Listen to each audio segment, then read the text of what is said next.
to hear it first, but I am Hyperen. I will be your host, hopefully for the rest of the season. And I am thankfully joined by two co-hosts here, Marty and Dr. Fish. So how are you guys doing? Marty, I'll go to you first. Well, thanks for having me here. I can actually thank you now. Everyone was watching me play some games just before. Now we're all heading over here, and we're gonna discuss some conquest beta stuff now. So Yeah, pretty pretty nice pivot. Looking forward to it. There's a lot to really dive into in this beta. So Sure, for sure. yeah, agreed. Dr. Fish, how about you? I'm doing well. I'm happy to start another season of this wonderful show. Great to see great to see a lot of people here already. Obviously, thanks for the raid, friend, and yeah, I'm excited. Let's get this on the road. Yeah. So to start things off, we've got our player of the week. Fish, you want to walk us through that? All right, sure. Yeah, so this so the for the week 2 player of the week, we have Judo Chop coming off of a close week 1 loss. Bash Bros looking to get a rebound altogether as a team, and Judo Chop getting a very well earned 3-2 victory over Nine Eyebrows, who was one of the Americas representatives during the international guests during the big wild tournament that we had. Helped his team get a 15-12 week win. So congratulations on your first win in Wild Series, Judo Chop. Yeah, very well done. Yeah, hopefully starting off the season strong. Yep. All right. So with that, we want to move on to our meta overview. Marty is our stats expert on, so I'll let him take that one.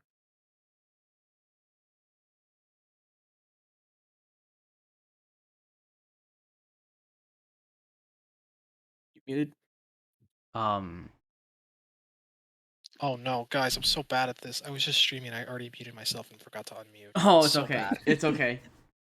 I'm here. I promise. So Mhm. there was a ton that went on in the off season. We had a big update on the site, and now we have archetyping on there.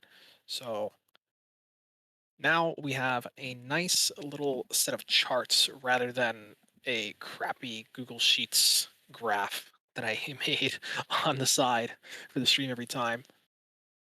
And so we have 10 classes. We'll start on the top left, go left to right by row. Demon Hunter, as we all know, there's not much Demon Hunter going on in Wild. We only see 4. Okay, not much to talk about there. Mostly aggro, but it's the same old. Druid. So if any of you were paying attention the first few weeks, there was a ton of Kael'thas Druid. There was Kael OTK Druid and Kael Dragon Druid. Both were extremely popular, but it was nerfed because Akasan was changed. So that means most of those are gone, and Cthulhu Druid has come up in its place. It's not anywhere close to the population that Kael'thas Druids had, but it is noticeable, and it was seeing a lot of bans last week. Move on to Hunter. Hunter was around, it was mostly Quest Hunter week 1, but it wasn't really present. It was very modest presence, but now it's at 26 or 24. Sorry, and you can't ignore Quest Hunter. People seem to like it. They bring it. You should consider it when building your lineup. Mage. Uh, Mage saw 2 of its most popular archetypes double in popularity, Mech Mage and Quest Mage, respectively. Quest Mage, as we saw on my stream, fairly popular. 10 brings, 3 bans, pretty noticeable. A third of the time it was brought gets banned. Moved to Paladin. Paladin, not a lot going on there. It's mostly Mech Paladin with a little bit of even Paladin. I'm sure we'll see Reno Paladin at some point. It's pretty popular on ladder now. Wouldn't be surprised to see it in Conquest format as well. We saw it week 1, but now it's not here. Priest. Priest was the other class other than Druid that really got hit hard by the week 1 nerfs. Switcheroo is banned, so you can't play Switcheroo Priest, and you can't really play Giants Priest either. Didn't stop some people from bringing it, but it's not nearly as good now without that draw. So in its place, we have Inner Fire Priest increasing slightly, not enough to really cover for the lost ground, but it's still there. Can't ignore Priest. It's Rogue, Pirate Rogue, easily the most popular archetype in Conquest right now. Quite possibly the best deck in Wild. Okay, it's the one deck everyone agrees on. They agreed on it week 1. You always bring Pirate Rogue, and they're agreeing on it week 2 with 43 brings. Always bring Pirate Rogue. It seems. Doesn't say it can't get countered. It's just still very popular despite that. And I would expect that to continue. I believe it continued into week 3, but we'll talk more about that next week. Shaman, free Shaman, still around, over 30 brings. It's been brought at this rate since last season. Nothing's really changed there. Even with the bad rogue matchup, people still like free Shaman. It's very versatile, has a wide matchup spread. So, no surprise people like it in Conquest. Warlock, it's the same thing with even Warlock, and we see other decks as well being brought here. Mine Warlock was popular last week. Okay, it's basically like old Owl Warlock, but you just swap out Humongous Owl for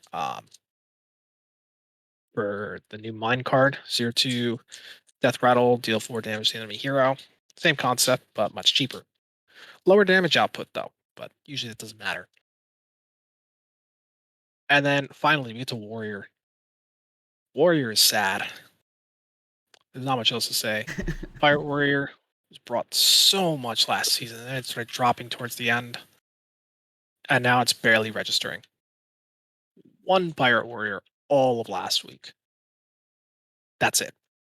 There are more Demon Hunters brought last week than Warriors. I think that says something. Certainly does. Warriors having a rough time right now. It's just all the nerfs are one thing, but in addition, just all the new decks just bully it out of the format. It's pretty insane how far it dropped off. It really is. The deck's just gone from the top right now. No one's trying to even touch it. The 10 Yeah. foot pole, Hmm. it's really struggling. So, Yep. But I don't have any other comments on that unless you do, Fish. Nope. But if not, then we can move on to our next section, which is our featured decks from last week. First up, we have, as just previously mentioned, Mind Warlock. Specifically, this one being brought by OTZ. But yeah, this is I think Phylactery Warlock is ever changing. Every expansion feels like there's just a new Death Rattle minion that has cool synergy with Phylactery. And Naval Mine, kind of no exception. Um, Kind of interested to see how the stats on this deck turn out because we had a very, very similar situation with Owl, where Mechathoon was already a deck, and then we tried using Owl instead because we're like, oh, you don't have to empty your deck for the Owl, so it must be faster, it must be better. And, it made sense on paper, and then it just turned out to be really, really bad. But Owl is a 7 mana card. Naval Mine is a 2 mana card. And against Hmm. a lot of decks, the damage difference from 4 to 8 does not matter when you're making a full board and doubling a Tamsin. It doesn't really matter. So there is definitely potential. I think this deck will definitely be better than Owl is, but I don't know if it's that much better that it becomes better than Mechathoon. But I am interested to see. yeah, it's going to take a few weeks to figure that out. I Hmm. encourage more people to bring the deck. This isn't me saying that I think it's bad and I want to counter it. This is me just saying, give us more games to work with, and we'll figure out if it's good or bad. Yeah. Yeah. I've personally had a decent amount of success with this deck on ladder. I don't necessarily play at the MMR that Hyperin or Marty V play at. But this deck wins, and you can win as early as like turn 7. It goes pretty fast for considering Mechathoon and Owl. So I don't know. I personally enjoy it. Very happy to see it getting featured. I think I've seen turn 5 lethal with this, believe it or not. I don't. Yeah, if you can get the rod out pretty fast, you can really get it going. Sure. So it's a bit faster than Yeah, Owl Warlock as well. definitely. Yeah, yeah, which is very significant, Mhm. and also just the fact that you can weave in the mine on an early turn, and you don't have to, because with Owl Lock, unless you get like insane discounts with like double rod, you basically have to spend an entire turn playing out Owl and then killing it. Yeah. With this deck, you really don't have to do that. You can play it out as part of your Plague of Flames and be fine. Mhm. Yeah. But Yeah. with that, to move on to our next featured deck, Fish, you want to walk us through? Yeah, for sure. So our second featured deck is a Dragon Druid deck from Triple Lift. Um, some of the notable things about this deck is that it runs a Twig of the World Tree and Sphere of Sapience, all things that to me feel absolutely busted when we have Wildheart Guff. Essentially, the goal of the deck is to gain as much armor as you can, lay out 4 dragons. Ysera Unleash is really great because of the portals, just to keep you having cards in your deck. Um, if you want to wait for Kazakazin, or you can just play Kazakazin essentially when he's active. This deck, definitely um on the slower end of things, but because it gains so much armor, it can survive a decent chunk of decks as long as it gets to its condition. You know, chat's asking, and I But also have to ask, what is DN? I What is DN? I think that is a good question for I Triple Lift, do not know what the but we may Yeah, never know. I mean, one for the books. World may never know.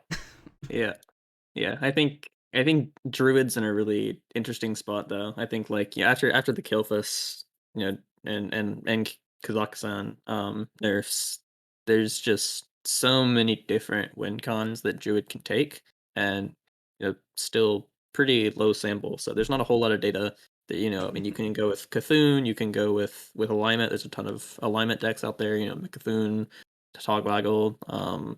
Maybe it's still correct just to run dragons, and you rely a little bit more on like Malagos to kill, or now there's a lot of ways you can go. So this is definitely one of them. Definitely a lot slower than it was before, given that you have to play so many dragons before the Kazakhstan could come online, but still good enough, it seems, to win games. So yeah. But with that, we can move on to our match recaps. Starting in the Green Conference. Marty, do you want to walk us through the standings? Yeah, let's take a look.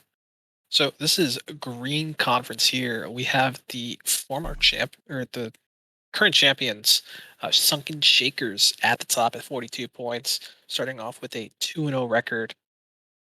Zarella's Disciples just a little further down at 36 points. They were at 35 at the start, but they already have 1 point on the week, bringing them to 36. Bash Bros at 28 points. Bit of a drop after the top 2 teams. Then we have APM, Copium Clan, and F12 Viridian for last season's runner-ups at 26 points and 25 points, respectively. And then finally at the bottom, but still very far from out, the Worgen Greasers with 20 points. Still very early, nothing settled. Got a Mhm. lot of weeks to play. Yep. Yeah, and I think it is there. I mean, there is obviously a little bit of disparity here. We've got kind of the two teams at the top, and then we've got kind of a huge cluster of all the rest of the teams, all pretty close knit. But you know, the gap from last place to first place, 22 points. You can get 23 points Yeah. in 1 week. So nobody is out of this yet. But it's so early in the season that this will likely be changing a lot, I think, as time goes on. Yeah, it is good to note that Viridian was one spot above Copium Clam to start the week. It's just Copium Clam has gotten a match win under their belts, Mm, so yeah. they're for sure. Yep. Yeah, I guess we have our matches here. Yep. Yeah, we can yeah, just start us off, Fish. You wanna read what's up? Yeah, for sure. We have Sunken Shakers versus APM Anduin's Playboy Mansion, which was a big hit for APM. Um, so it's a 20-point win for Sunken Shakers. 6J taking a close 3-2 over Bone Masher. Seth likewise getting a 3-2 win over Quakelord. Hopper, EPT Hopper getting a 3-0 sweep over Yodaddy. Rice Bowl with a 3-1 win over Slight, and Tiger Eye getting a 3-1 win over Sub No Way. Extremely dominant performance from Sunken Shakers here. Yeah. They're holding on to that title. They don't want to give it up. 21 points a week for the first 2 weeks is a lot of points per week. So, Yeah. Martian, to answer your question, Sunken Shakers with the Rumble Tusk Shakers, and Anduin's Playboy Mansion was Aussie Pillager Mains the season before. mhm. APM changes their name every season. You can hit up Bone Masher for what they are. It's always a fun little acronym. So pretty creative stuff. Yep. Yep. Always looking forward to see what APM stands for every Oh season. yeah. Yep, you just go through every series and they always have different names. It's Yeah. really creative by Bone Masher and Company. Yeah. Yeah, so an unfortunate week for them, but I'm sure that they'll bounce back strong. They had a rough start last season, uh, and they made playoffs, so I fully expect them to have a good shot. Yep. For sure. Yeah, There's still many weeks left. So yeah. yeah. And so Um. for our last match, why don't you, Mr. Hyper, go ahead? Oh wait, yeah, go ahead and talk about your own team's match. Yeah. Of course. So yeah, here is Zyrilla's Disciples, which I am the captain of, taking on the Worgen Greasers, captained by Just Concede. 16-9. Which yeah, in the one seed we have our only loss, unfortunately, Tulio getting swept by Maxi. Um, yeah, what can I say? Maxi is a very strong player. But we do the same to them with Martian getting a 3-0 sweep over Just Concede. Myself, getting a close 3-2 win over Hudak. OTZ getting a 3-1 over Woodford. And Triple Lift in the 5 seed closing out with 3-2 over Dankestad. So, definitely a pretty good week. For I think for us. But also, decently well scoring for them. So good to get points on the board. But definitely I mean, not to pat myself on the back, but a pretty dominant week from us. So I'm Woohoo! definitely glad for that. Glad to try and cascade ourselves up. So yeah, 16-9. Definitely.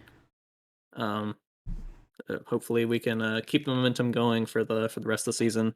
And I'm sure Warring Greasers will also do just fine as the season goes on.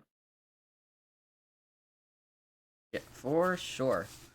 Um, But but yeah, with that we can move on over to our other half of the series uh of the league with Brown Conference. Um, and I'll walk us through the standings here. In the lead, we have Bread Likely, the team of standard players, coming over to Wild, make us tread lightly or Bread Likely. Um, a pretty good jump down. We have our second place team with WTF in with 33 points, followed by F12 Celadon with 31. Note that they had gotten a win from this week as well. Same with Brett Likely, both getting 4 points up. mhm. Um, Wokage next with 28 points, followed by the Weasel Tunnelers very closely behind at 27. And then towards the bottom, we have Round Earthers going to work and World Shakers both tied at 21 points each. So, yeah, definitely a pretty, you know, I think a bit like I guess actually it is the same exact spread overall from first to last year, but there's a larger gap I think between the first team and the rest, which I guess some of that is from the current week, but Fred likely definitely a force to be reckoned with so far. As the standard players coming on in. So yeah. Mhm. With I don't that, want to. I don't want to throw too much water onto the fire, but I also want to mention, um, a lot of those points. Like I know at least one player there Hasn't played a on match. team. Yeah, they haven't played a match. Okay, that is true. they had 2 DQs. Okay, and this goes for everyone. It's very important to get to your match on time. If you schedule for a time, make sure you're there at that time. Make sure you're ready. Just keep with what keep to your word, basically. Make sure you make it because you're hurting your team, you're hurting yourself, and you're taking away the fun in playing the games. Like we're all here to play games, so let's make sure we do play them. And I think this would be a very different set of standings if those matches had been played. Maybe Red Lightly still has the same number of points. I'm not saying that they would have less, but I do think there would be teams that would be closer to them in the standings than they are right now. Yeah, that is very fair. And yeah, hopefully as the season moves on, we can see that I guess that gap start to lessen as people get into the swing of things. Yeah, absolutely. Um, but yeah, um, I guess moving away to our specific matches here. Marty, you want to walk us through our first one? Yeah, the thing. So we have Wokage versus F2L Celadon. So Wokage is a bit of a mismatch of, I believe, Hair Club and EAW with a sprinkling of Pog Merchants with Pace. And they faced the second F2L team in Wild, Celadon. So this was a super close match that came to the final game. Basically, 2 sweeps, one each way. Rebob taking a sweep over Otters and Pace taking a sweep over Swag. And Ataraxial and Itachi cleaning up for F2L here, getting the 4 game and 5 game wins. So very close, very low scoring overall. Okay. 2 sweeps means that there aren't a lot of points going either way. But F2L just eking through, getting those much needed 3 points from the win to push them up in the standings now at 31 points with their extra win to start the week. I do want to note Wokage is still very close, and after this last week, they were only a point apart. The only reason why F2L is above them right now is because of this week. So keep that in mind. These teams are very close and expect them to stay close in the standings as the weeks go on. Yep, I agreed. These are both strong teams. So I'm interested to see how their seasons play out as time goes on. Yeah. Next up, Fish, you want to walk us through our second match for the Brown Conference?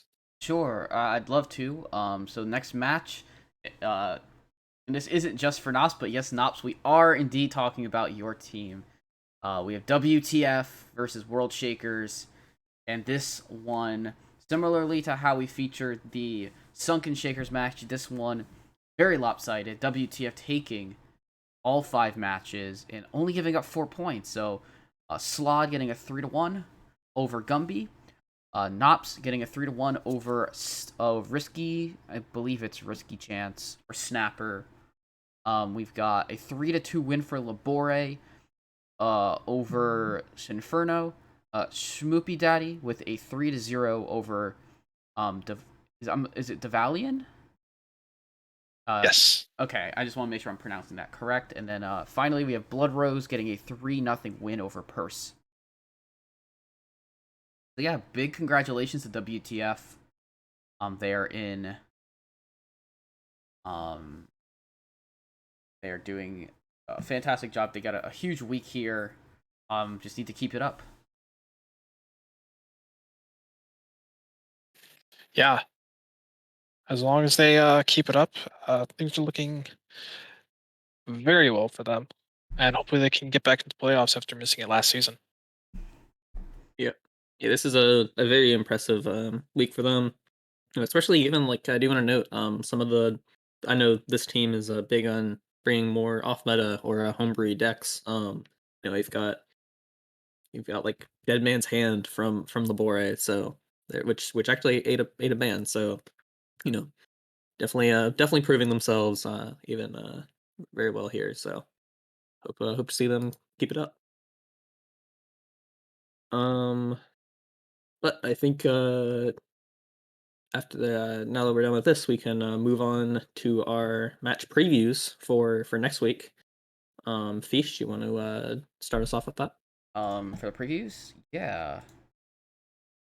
So our first match we're going to be previewing is F12 Viridian versus WTF. Um, as we see, Corbett will be playing against Slod. Get Meowth will be playing against Pigpen.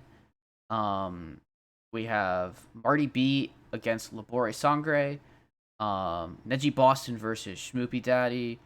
And the Rotted Zombie versus Blood Rose. So yeah, some really interesting matchups. So looking at decks and classes, there's quite a lot of representation for Warlock. There is quite a lot of representation for Mage. A few Druids, a bunch of Paladins, and there's a decent chunk of variety. We even see a hand buff Paladin in from Shmoopy Daddy. A couple of decks classified as other. So I'm not obviously 100% sure what those decks are. We I can do. go a bit more in depth for that, actually, Oh, having okay. looked myself for this. Um, Yeah. so Schmoopy Daddy's other warrior is actually an even warrior. I've tried several times to classify even warrior, but every single time someone brings it, the deck list is completely different, and outside of Gen Greymane, no card is the same. Okay.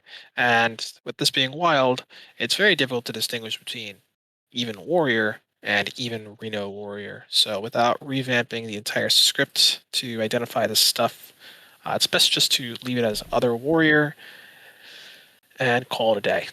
Yeah, that makes sense. As for the other deck that marked as other, we see Labore's Warlock marked as other. I'm not going to say what it is just yet. We're going to take a look in just a moment. Oh yeah, because that is the featured match. Yeah, Uh, it's interesting to say the least. yeah, I do want to note Neji's bringing Odd Warrior, so that just increases the amount of Odd Warrior we've seen this season. Maybe it looked like in the meta report it got when it was brought it was banned. So see that again. Who knows? Notably, there's only 5 Pirate Rogues in the series. Considering how popular the class is, I would have figured that perhaps more players from both teams would have ended up bringing it. Actually, 4 Pirate Rogues and a Pillager, and then a Mechathoon Rogue. But we'll talk about that lineup in a bit here with Labore, for sure. Yep. Yeah, for sure. Yeah. Definitely interested to see how these matches go. Second. Yeah, so I guess we'll go ahead and I think we should let maybe you Hyperin could go over Marty's, or maybe you could go over Labore's and Marty could go over his own lineup. Yeah, sure. Yeah, let's do that. Yeah. So yeah, I'll start with the Labore, I guess. We have here Quest Mage. Um pretty I guess standard list overall. Its notable inclusion is Queen of Shara, which is not common in every list, but very fun card and does have synergy with the deck, so definitely respects there. But yeah, other than that, pretty typical list. There is a lot of variety in what you can run in Quest Mage right now. The big thing is just all your coin generators, and then you can do pretty much you're pretty flexible with everything. So yep. The next we have our Druid here, which is Celestial Alignment. Um, like we've kind of alluded through, we have a lot of like wiggle room for Druid. There's just so much it can do, so many options, and people are still trying to figure out what's optimal. But Tog Druid here with alignment is his personal Druid of choice. Um, and then our last two decks have been alluded to already. We've got looks to be a Curse Warlock in in Wild. Um, yeah, this is looks running a lot of the typical Warlock removal tools, lots of draw. It it's a very strong core for the deck, and I guess most people go for a phylactery combo for their combo, but Labora here decided to go with curses. Let's see, we've got you've got the curse activators with Zakul and Dragon Below and the Cultist, which can be doubled up with Tamsin and Bran, which that damage does add up, and there is a Lotheb as well to try and make them unable to play out the curses and then double the damage they deal. So very out of the norm, but definitely capable of winning. Um, in our last deck, we have Mechathoon Rogue here, another very cool deck. I love the way this deck plays.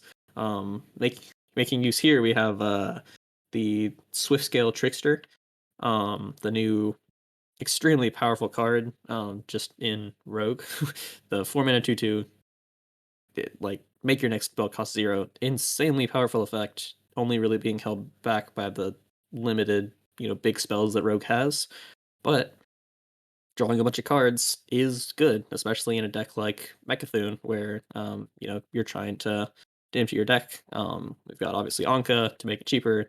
You know, once again, definitely out of the norm. Labore loves his off meta stuff, and does do well with it. So Mhm. I'm definitely interested to see how these go. But Yeah. yeah, Marty, what about your lineup here? So Labore historically, like you said, likes soft meta stuff.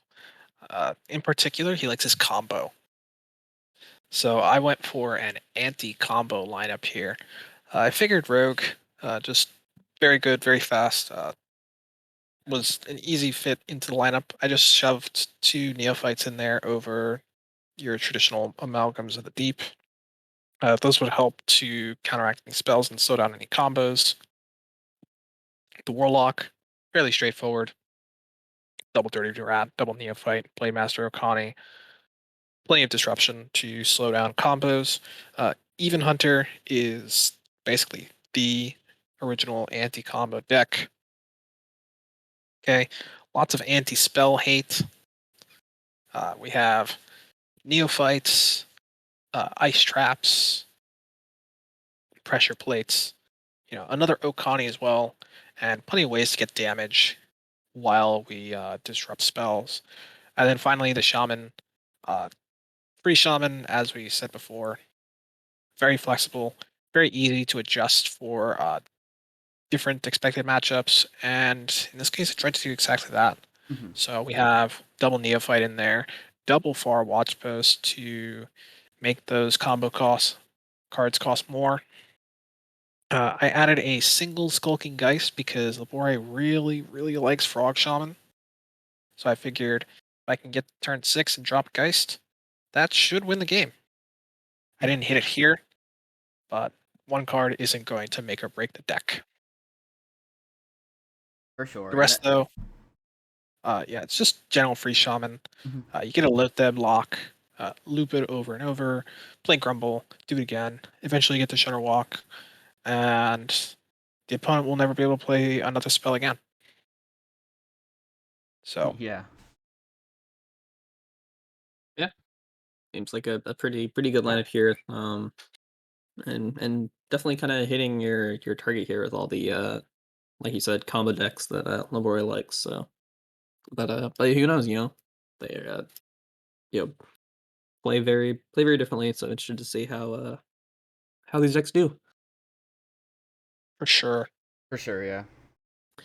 But yeah, with that we can move on into our next match preview. Fish, you want to walk us through this? Yeah, so we have Bread Likely versus Zorella's Disciples. Um, so we see from Zorella's Disciples side, we see a lot of Mage, a lot of Paladin, Frog Shaman in abundance. Um, we see Cthulhu Druids and then OTZ with a Tog. One Shellfish Warlock. So that's really neat to see. That match has already been played though, and Owl has gotten a 3-1 victory with his Quest Mage, Interfire Priest, Pillager Rogue, and the Mine Warlock. A Mine Warlock brought by 3 members of Bread Likely. A good spread of things. We got got some hunters, um, pirate rogues, pillagers. This is definitely an interesting match to keep a track of. Two teams that are really at the top of their thing. And Tulio says he has won 3-2. So there you go. It is a very close match for sure.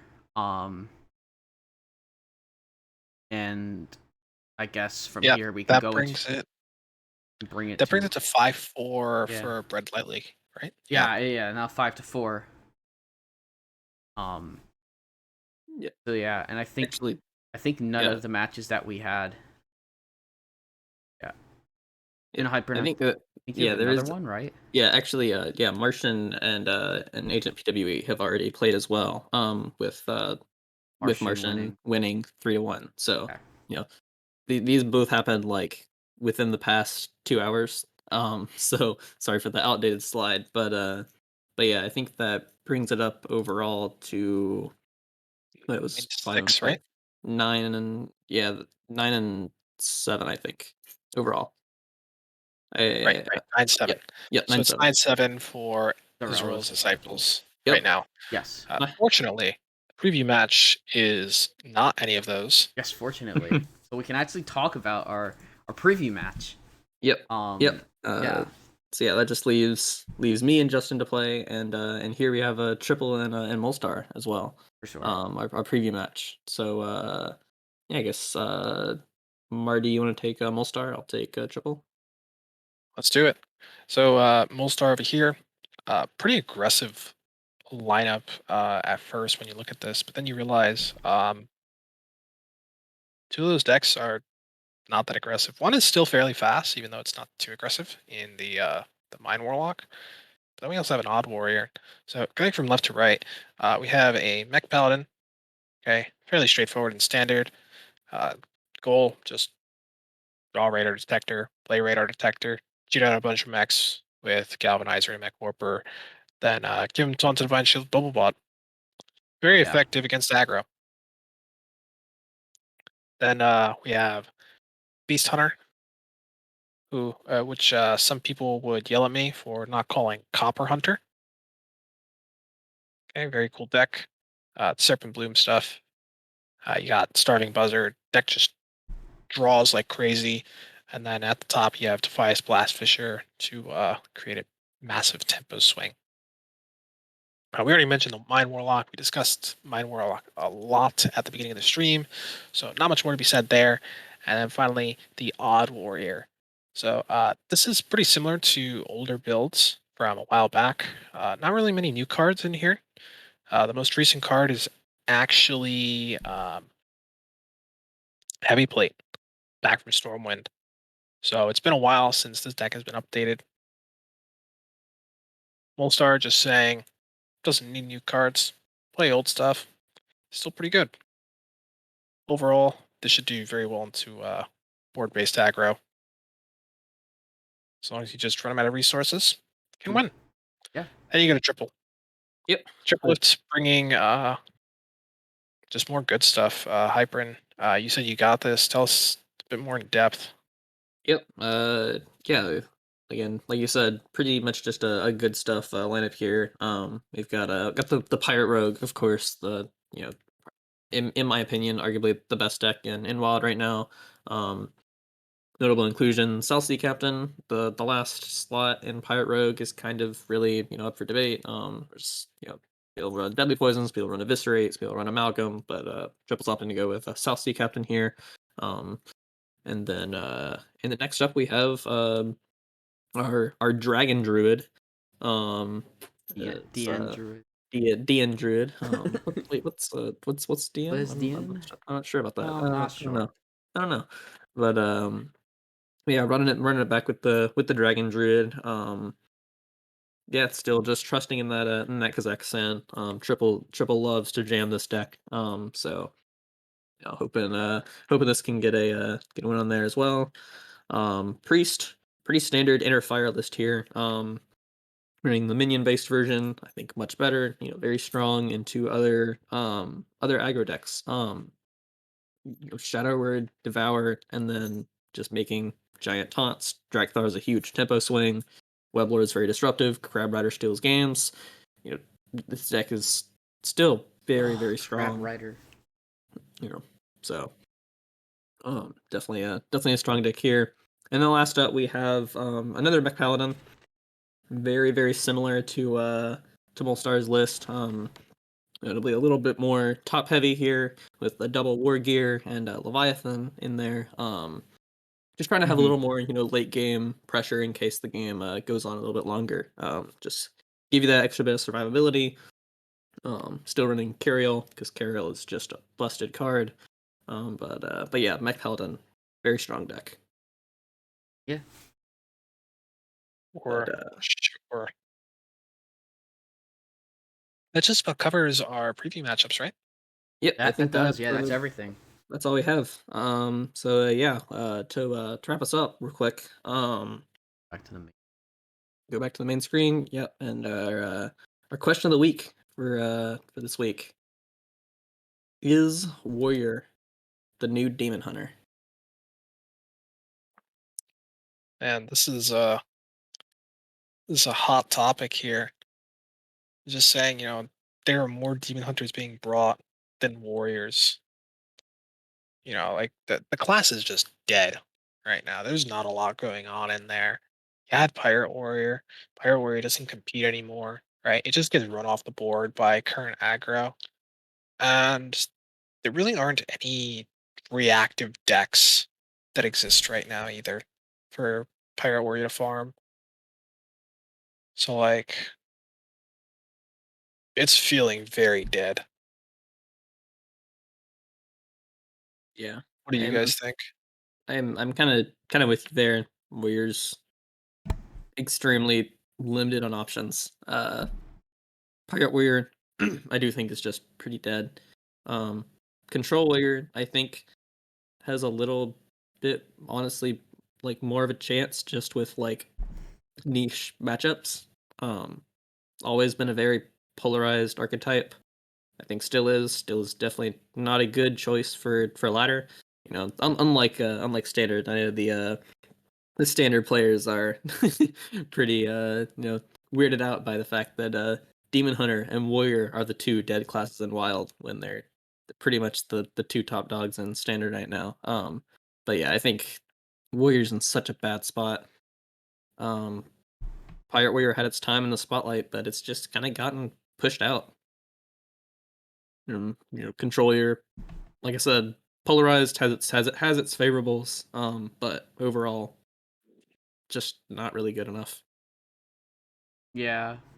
The fact that we had as many Pirate Warrior brings last week as we did, um, Odd Warrior, and then even DMH, even the cult has representation as equal to what was once, even as of 2 seasons ago, one of the most brought decks in THL every week in Pirate Warrior. It's it's really fascinating. I I'm not necessarily sad to see it kind of dying down.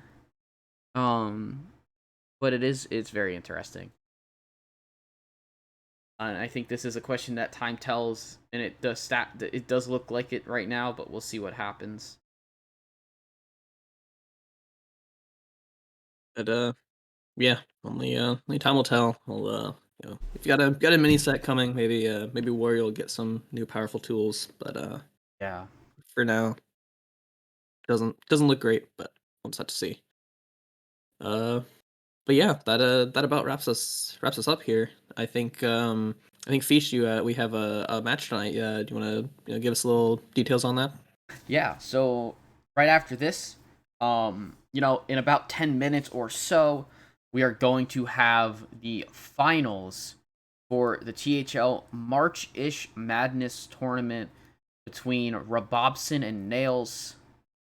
So that's gonna be right after this. It'll be a one-off or very small amount of Thursday Throwdown happening this season. So make sure to tune in for that after this. Yeah, for sure. March Madness. Our April, May, Yeah, May yeah, Madness. yeah. March-ish um, Madness. yeah, wrapping Love up. it. So yeah, be sure to tune in after the stream to watch that. Mhm. But yeah, I don't have anything else. You guys good? Yeah. Yeah. Just want to say, if you guys like Hyperin, I know that it's going to be some growing pains here, but he's going to be running the show when this is streamed from now on. I think he's going to do a great job. And with him running the show, that means he can't snipe anyone. So really, we're doing you a favor by having him run the show. I would never. Yes. I would never. Never have, Of never course, will. Of course. we Yes. see through your lies. But yeah, I'm sure all of you are going to enjoy him here. He's got a lot to offer. And other than his voice, don't expect too much to change. Anything that does change, it'll be for the better. As you saw with the THL website changes, we have some graphic changes as well. Uh, please feel free to give feedback. I can change those both for the show and for the website. So if there's something you want to see improved, maybe you can have your feedback heard. Who knows? Mhm. Give it a try. So thanks again. Hyperin, take it away. Yeah. Yeah, that's all we got. So thanks to all of you for tuning in and yeah, just be sure to come back very soon to see our match. But yeah, that wrap it up. See you around.